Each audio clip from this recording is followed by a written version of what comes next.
Imagine, if you will, you just got home from school or from work and you've been looking forward to playing your favorite video game all day. So you set your stuff down and you make your way to the couch and you grab your video game controller. And you start pressing buttons, but nothing happens, nothing responds. Then you realize that you forgot to turn on the TV first. So you turn on the TV and then you select the appropriate source from the menu, and then your video game console menu appears. And now you're able to play your favorite video game. Now, I'm not here to debate young Earth theory or old Earth creation theory, but let's take a look at the story of creation within Genesis. God begins creation by creating first light and then sky. God then gathers all the lands and separates the bodies of water. And then God creates plants, separating them by kinds, complete with their own reproductive system. After this, God creates the sun, the moon, and the stars, setting them in place to mark the seasons, special events, and for people to be able to track the time of year. Once God's laid out this foundation, he then begins to create life. First in the form of sea life, fish, and other sea creatures. And then he continues with birds. Next, God creates animals that live on the land all throughout the earth. And then finally, before God rests, he creates man from this clay or this dirt, and then makes him in his image and breathes his life into him, something that separates him from the rest of the animal kingdom. The video game console needs the particular source on the TV that's associated with that video game console. You need a controller, you need the video game itself, you need a TV, you need a power source to be able to play that video game. Us as mankind need food to eat and water to drink and air to breathe. This very intentional method of operation for the video game system points to someone creating that video game system, creating in such a way that you have to go through these steps to be able to play it.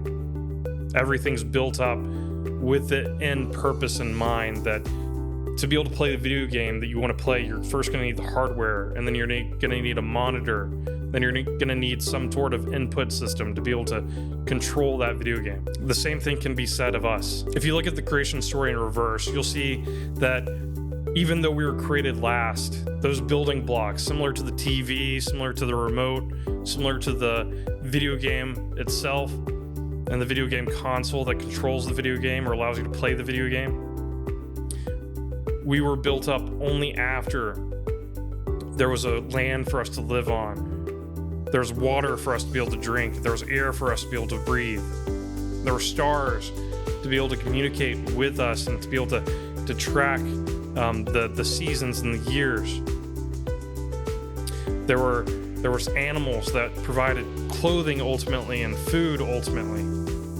There were plants that provide food not only for us but for those animals, and obviously other animals for the animals that live there. Beyond that, we have these different domains. Birds have their domain, fish have their domain, all appropriately built out for what they need. But even though all of this creation seems to be created for the purpose of harmony and synchronicity, we're the only ones that have the special designation of being made in God's image. We're the only ones that have the special quote of breathing the breath of life into us, God's breath of life into us. As the means of the video game seemed to be able to enjoy the video game itself, somebody went and created the video game system with that thing in mind.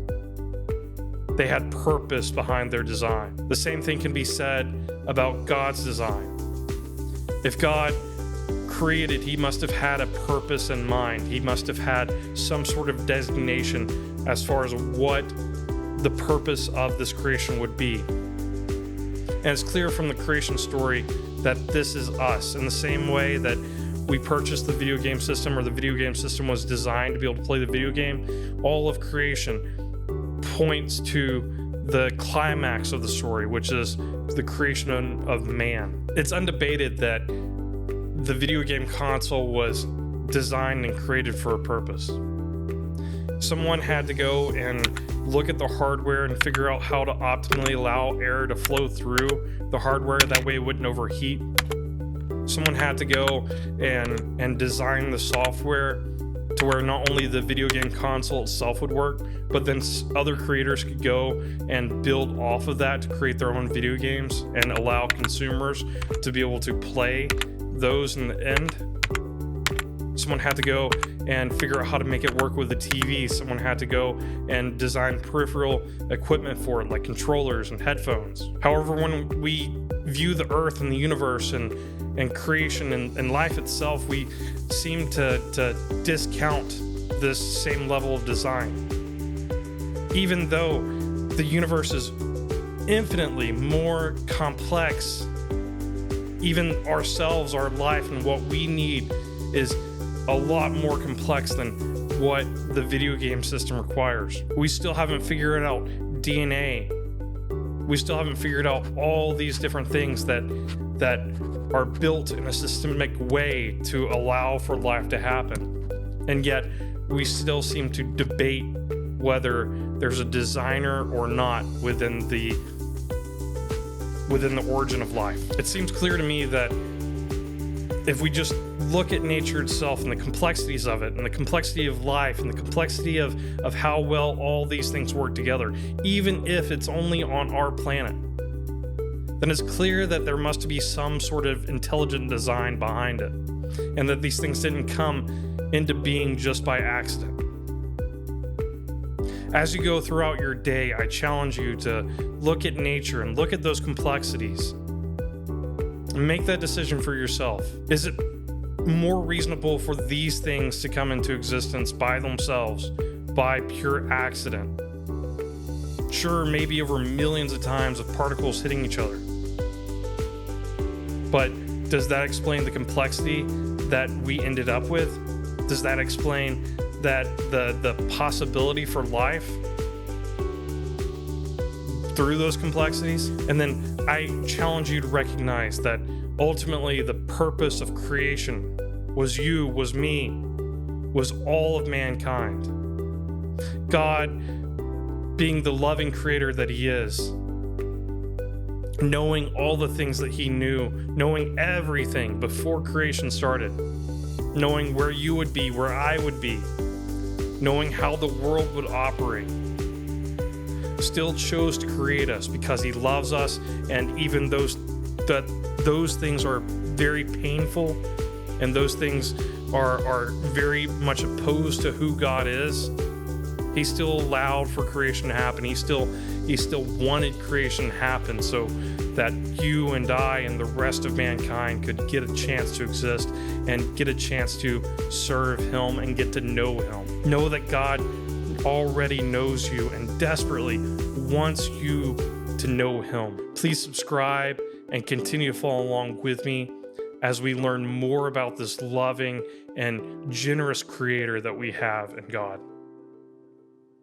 May God keep you and bless you. Really quick, before you go, let me explain why I felt led to start this channel. When talking to Pilate, Jesus said, "I have come into the world to bear witness to the truth. Everyone who is of the truth listens to my voice." Pilate responds by asking, "What is the truth?" It's evident that a lot of people are still asking this question almost 2,000 years later. And while we live in an amazing time with the wealth of the world's knowledge available in the palm of our hands, there's often too much information, leaving people unable to process what's true and what's not true. Paul describes such times in this way when he writes his second letter to his disciple Timothy. always learning and never able to arrive at a knowledge of the truth. There are several who expound on what truth is, but often they are misguided, or they are malice in their intent, or they're being intellectually dishonest. My hope is that I am able to provide evidence for why the scriptural narrative is true, a contextual and practical explanation of the principles found in its writings, and a defense for other believers. As Peter explains, you should always be prepared to make a defense to anyone who asks you for a reason for the hope that is in you, yet do it with gentleness and respect. If you find value in this channel as I do, there are a few ways you can help, both by gifting and without spending any money. First, react and interact with these videos wherever you're watching from. This greatly helps the channel be seen by others and new people. Next, please share this content with others you feel may benefit from the information found here. Also, please subscribe to this channel on all social media. And finally, if you feel led to, and if you have the means to, please consider giving to this channel through the outlets previously mentioned, or the channel's Patreon. All these links are going to be in the video description. Thank you for watching, and may God keep you and bless you.